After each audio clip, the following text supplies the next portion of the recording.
Wewe mpe fikra, mwambie wewe uko sawa na mume wako, kisha uone kama ataketi mwezi katika nyumba. Wacheni kuwalisha watoto wa kike fikra mbovu hizi. Mwanamke hakuna mahali atastirika na kukaa vizuri kama ndani ya nyumba yake, yeye na watoto wake. Hakuna wanawake waliofaulu isipokuwa wale waliowalea watoto wao vizuri, wakawatii waume zao. Utaona wamefaulu katika majumba yao. Hao wenye ulimi wao kama mkono, maana kila ulimi wako ukiwa mrefu zaidi na siku zako za wachache zaidi kwa yule mume. Ulimi mrefu. Kuna wengine hufundishwa kuwa wewe usijali, kule kumfanyia mume wako ile ni kumfanyia ihsani tu, wewe mfanyie ihsani tu, lakini si lazima kumpikia na nini. Wacheni kuwalisha watu fikra mbovu hizi.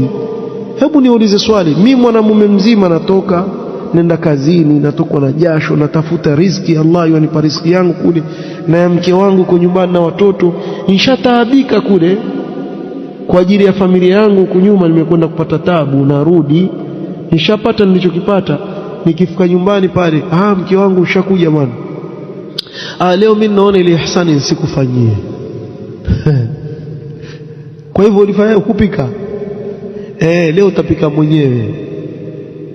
Nani ankufundisha maneno?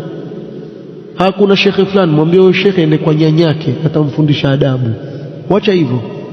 Wallahi mtu yeyote anayekwambia si ni ihsan, mwambie ende kwa nyanyake tu ampe fatwa. Nyanyake atamwambia walilelewa vipi watu na wakaishi mpaka akazaliwa yeye. Hii yote kujipendekeza kwa gharbu, kujipendekeza kwa kufaru. Yani huyu mume yeye afanye kazi, yeye atafute riziki, yeye asimamie nyumba, yeye afanye kila kitu, sio? Alafu mke kazi yake ni nini? Kuna mmoja namsikia mimi na masikio yangu azungumza, si redio si kipindi gani, azungumza sema hata lile tandiko ambalo alilalia mke kule kulitandika akiamka asubuhi pia ni ihsani, akitaka aliwache vile vile. Si umeelewa?